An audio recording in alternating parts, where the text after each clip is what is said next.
Somos del grupo 11, segundo semestre. Nuestro equipo está conformado por Paula, Victoria, Sandra, Ana Valeria, Brenda y Cecilia. Y les vamos a presentar un documental acerca de la vida de Miguel Hidalgo, Allende y Calleja. Miguel Gregorio Antonio Ignacio Hidalgo y Costilla Gallaga fue reconocido como el líder principal del movimiento surgido de la conspiración de Querétaro.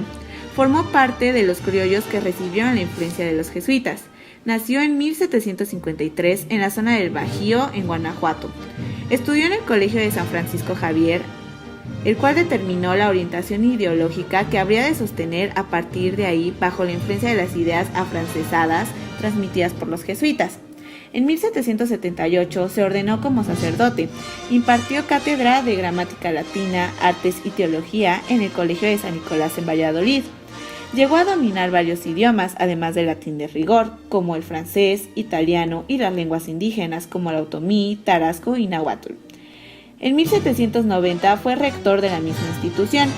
2 años después, Hidalgo ocupó el curato de Colima y después el de la parroquia del pueblo de San Felipe, en Guanajuato, donde promovió la alfarería. Además de su labor sacerdotal, organizaba reuniones con el propósito de discutir asuntos políticos de vanguardia, y en una ocasión fue denunciado ante la Santa Inquisición por haber expuesto ideas que cuestionaban el papel de la Iglesia, aunque no se le pudo enjuiciar por la falta de pruebas. En 1802 fue encargado del curato de la parroquia de Dolores, en Guanajuato, donde continuó con su costumbre de organizar tertulias y desarrollar actividades artesanales, ya que instaló talleres de diversos oficios, introdujo la apicultura, la cría del gusano de seda, el cultivo de la uva, y él mismo se encargó de alfabetizar a campesinos y artesanos e instituirlos para desempeñar aquellos oficios. En 1809, Hidalgo asistió a las reuniones que, bajo la apariencia de académicas literarias, se celebraban en casa de un sacerdote en Querétaro. A estas reuniones asistía el corregidor Miguel Domínguez y su esposa Josefa Ortiz. Además de hombres de leyes y comerciantes, también había varios militares, entre ellos Ignacio Allende y Juan Aldama.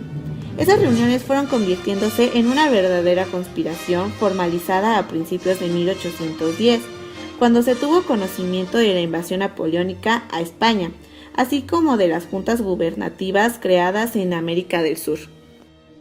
El grupo de Querétaro adoptó un plan revolucionario que consistía en formar juntas en varias localidades del Bajío. En rechazo a la idea de que la Nueva España quedara sometida a los franceses, se acordó expulsar del poder a los peninsulares y ejercer el gobierno a nombre de Fernando VII.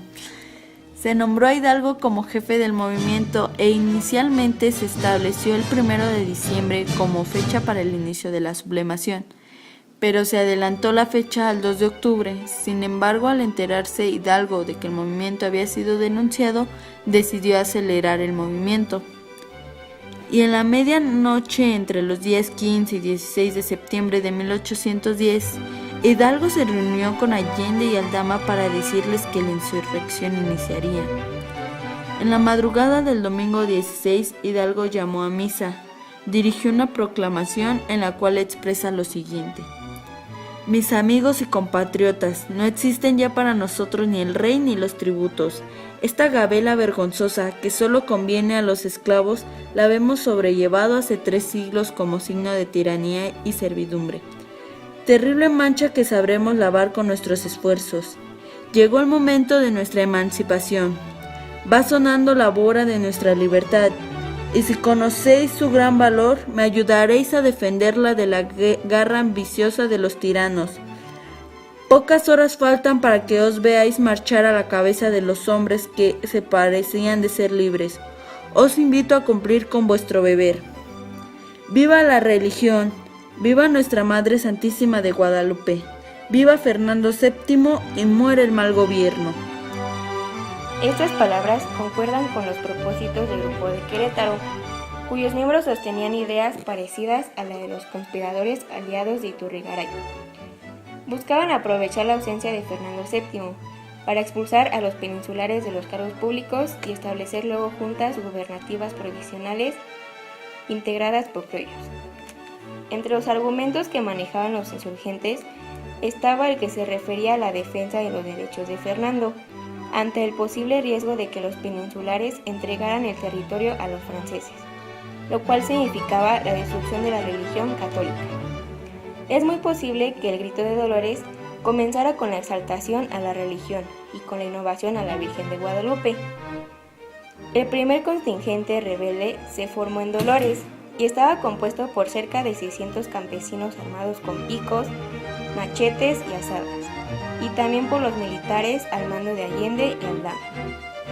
Conforme iban avanzando por las tierras del Bajío y ocupaban pueblos a su paso, grandes cantidades de trabajadores se fueron sumando inesperadamente a la rebelión.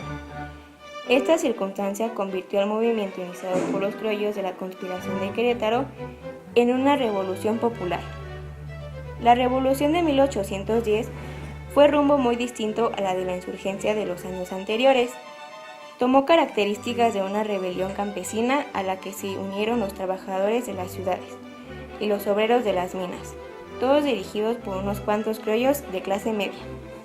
Tras la toma de Celaya, los caudillos principales nombraron a Hidalgo capitán general, otorgándole el título de generalísimo, en virtud de su gran influencia sobre las tropas. Así quedaba con rango superior a Allende, a quien se designó teniente general, no obstante ser el conocedor de tácticas y disciplinas militares. De ahí partió el ejército insurgente hacia Guanajuato, una de las ciudades mineras más ricas del virreinato, donde el intendente Juan Antonio Riaño, decidido a resistir el empuje de los rebeldes, se refugió junto con las familias españolas de la ciudad. La horda incontenible logró penetrar a aquella improvisada fortaleza que fue tomada después de consumarse la terrible matanza de los 200 soldados realistas y los 105 españoles civiles. Este hecho preocupó seriamente a los oficiales criollos, algunos de los cuales abandonaron el movimiento por considerar que este se había convertido en una insurrección popular. Allende comenzó a manifestar su disgusto contra los saqueos y asesinatos de españoles, realizados por la turba y permitidos por Hidalgo, lo que provocó un distanciamiento entre ambos dirigentes. De Guanajuato, los insurgentes partieron hacia Valladolid, donde ya el obispo Manuel Abad y Queipo había decretado la excomunión contra Hidalgo y sus seguidores. La ciudad fue tomada sin resistencia el 18 de octubre y un día después fue publicado un decreto que abolía la esclavitud. A partir de ahí, conforme las fuerzas insurgentes iban tomando plazas, se abolía toda forma de esclavitud con base en la idea de que todos los americanos debían ser iguales y no debía existir distinción de castas, y se decretaban severas penas contra quienes mantuvieran personas en condición de esclavos. A finales de octubre, los insurgentes derrotaron a los realistas en el Monte de las Cruces, cerca de la Ciudad de México. Gracias a esto, Hidalgo decidió no acercarse más hacia la capital y ordenó el regreso con rumbo al Bajío. En Aculco, las fuerzas rebeldes fueron derrotadas y diezmadas por el ejército virreinal de Félix María Calleja, haciendo que Hidalgo huyera hacia Valladolid, mientras que Allende se encaminaba hacia Guanajuato. La rebelión se había extendido a otras regiones del país, más allá de la zona del Bajío, incluso en las provincias internas del oriente. Mientras tanto, en el sur, el cura José María Morelos se levanta en armas, y al mismo tiempo José Antonio Torres toma la plaza de Guadalajara, preparándola para que entraran las fuerzas de Hidalgo a esta ciudad, donde Hidalgo constituyó el primer gobierno insurgente y promulgó el decreto donde declaraba abolida la esclavitud de todo el país y eliminaba todos los monopolios estatales en la producción de venta de tabaco y vino. Mientras que las diferencias entre Hidalgo y Allende se fueron acentuando debido principalmente al enfoque social que Dolores imprimía al movimiento. Desde un principio, Allende se había esforzado por organizar un levantamiento ordenado, dirigido por los oficiales criollos, mientras que Calleja había logrado recuperar Guanajuato y el 17 de 1811, fuerzas de Hidalgo sufrieron una gran derrota en Puente Calderón, cerca de Guadalajara, ciudad también recuperada por los realistas. Después de esto, fuerzas insurgentes, un poco escasas, se encaminaron hacia el norte y en el trayecto los militares de Allende destituyeron a Hidalgo y ocuparon al mando de las tropas. Después se detuvieron en Zacatecas y de ahí en Saltillo, sin saber que en la región había movimientos antirrevolucionarios. En esta ciudad, ante las amenazas de los grupos de los jefes insurgentes, decidieron dirigirse hacia el noroeste pues habían contemplado la posibilidad de acudir a Estados Unidos en busca de apoyo diplomático y ayuda material para reiniciar la guerra. Al pasar por un lugar llamado Acatiga Gabaján, sorprendidos por una emboscada, los insurgentes fueron atacados. Cientos de ellos fueron hechos prisioneros y los dirigentes Allende, Aldama y Jiménez fueron llevados a Chihuahua, más tarde fusilados.